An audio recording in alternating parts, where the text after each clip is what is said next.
nothing was wrong with her. I'm just really busy right now. And she was very sick. That was a joke, all right?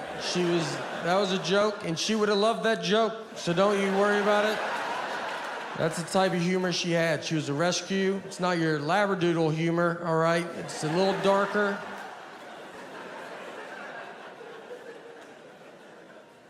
She was a wonderful dog. We loved her, and her name was Annie.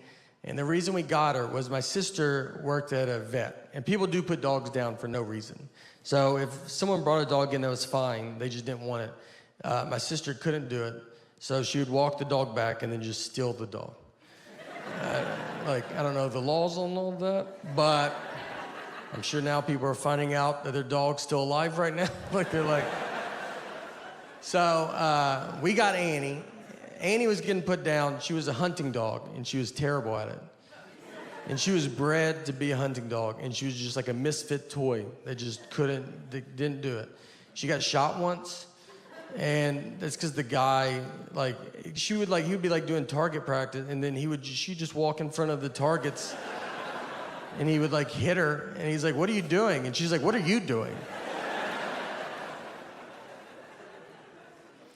She had no awareness about her, the senses that dogs have. We had turkeys in our backyard once, and I let her out to go chase these turkeys. Retired hunting dog, figured that's fun. And we have a very normal backyard. It's not Yellowstone Park. You can see all of it at all times. I push her out, and she just pees and then comes back in the house. Never sees the turkeys. And I'm just looking at her you didn't feel anything? Nothing was going? I sensed it as a human on the couch. I felt there was turkeys outside. You want to take just one lap around, see if... The guy used her a lot for duck hunting. So he would shoot a duck. She's supposed to run and go get it and then bring it back. So what I like to picture is he shoots the duck. She runs out, comes back, no duck. And she's like, "I don't even know what we're doing." All right, I did not. A million things flew in the air when you shot that gun. And I'm supposed to know which one you hit. And the guy's just looking at her, and then she's like, "You're not even the guy that I came out here with. Do you see, is there another guy out here by any chance?" Our daughter would put birthday cone hats on her, and one time one slipped over her eye, and it was like that for 6 hours. I was just trying to see how long, how's it accidentally not coming off? And she was just going about her day, just eating, drinking, I can't see all that eye no more, all right? That's the cards I was dealt, and that's okay. And then I pulled it off of her, and she's like, "Oh, I didn't know you were a doctor." And I'm like, "I am a doctor." Just two dumb animals talking to each other. So she had skin cancer, and she would get all these spots on her. So we kept getting them removed. But it was really starting to take a toll on her, and she was older. So we knew the day was close. And our daughter, she's 6 now, but she was 5 at the time. This was her first pet. She was best friends with this dog. And it was the first thing that was going to die in her lifetime. So it's a lot of stuff to have to explain to a kid, And so I was talking to my wife about, how are we going to tell her? And at first I was like, let's just act like we didn't have a dog. 5-year-olds are smart, but if we stick together on this... And she comes home from school and is like, "Where's the dog?" And we're like, "What dog?" I've never seen a dog. Don't you think I would know if there was a dog? But I read an article about the long-term damage of that. It's pretty good. So I was just honest with her. And I set her down. I said, "Look, Annie's very sick and she's older and she's going to die soon. This happens, so just love her as much as you can right now." And she took it as good as a 5-year-old can take it. So the next day, I kind of told her again, you got to tell kids over and over again. I kind of kept telling her. I didn't want this to be a surprise. And then Annie surprised us by living 6 months longer. I mean, we were way off on when we thought she was going to die. But I already started telling my daughter I didn't want to stop and then have to start it again. So I just kept it up for 6 months. Every day, I was like, "She'll die. All right, she will die. She will die, I will die, your mom's dead."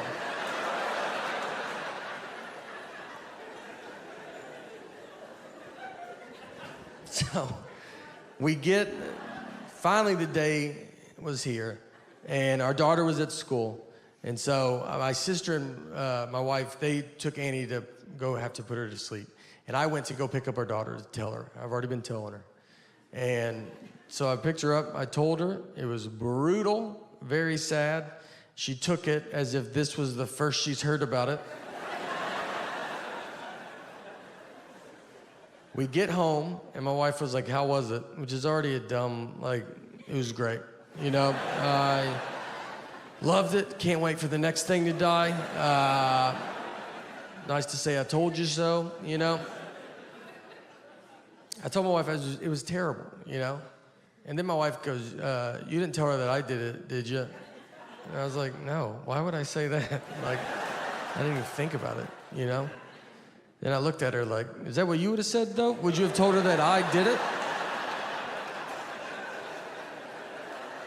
You know how your dad's been talking with the dog dying? Well, he's finally had enough.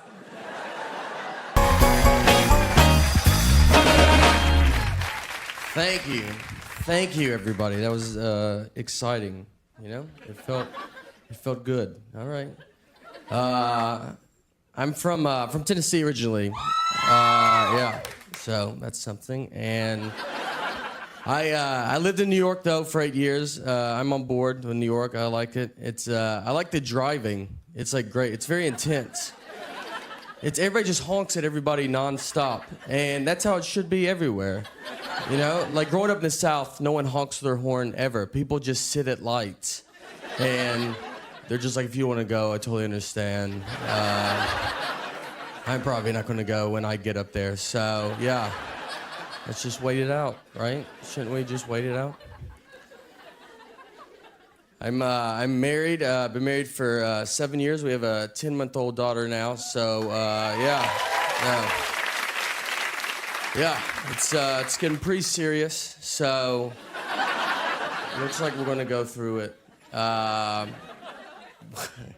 We were living in New York when my daughter was to be born, but she was not born in New York. She was born in Tennessee. We flew home and had her there. I did not want her to be born in New York. Like, I don't need her growing up thinking she's better than me. So, yeah.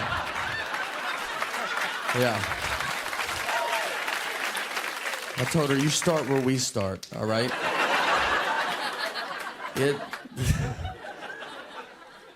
It's a wild experience having a kid. I'm sure a lot of you guys know. I remember on the way to the hospital, like I told my wife, I was like, look, I don't want to see anything, all right? It's going to be, like, gross. I wish it was like the 50s when they didn't let men in the hospital. But it's not. Now doctors are just like, why don't you deliver the baby? Like, why don't you do most of it? They just pull the baby out, and they're like, here, cut the umbilical cord. But, like, I didn't take a class. They just act like I'm the guy that cuts umbilical cords at the hospital. I almost cut the wrong part, and then the guy's like, that's not right. I was like, oh, so maybe, you should jump in. You did go to doctor's school for this. Why am I doing minor surgery right now? Then they just hand you your baby, and then they're like, all right, we'll see ya. And that's when you're like, well, I could use your help actually now. Like, I don't know how to do this. The first question I asked, I should have probably kept her, because I was like, how much do you feed it? I bet it's a lot. It sounded like I was buying a hamster at a pet store. The biggest message they tell you at the hospital, the number one, they're like really big on like, all right, whatever you do, let's just try not to shake this baby. That's literally like the number one goal. And they tell it to you, they're like, obviously you're gonna wanna shake the baby, but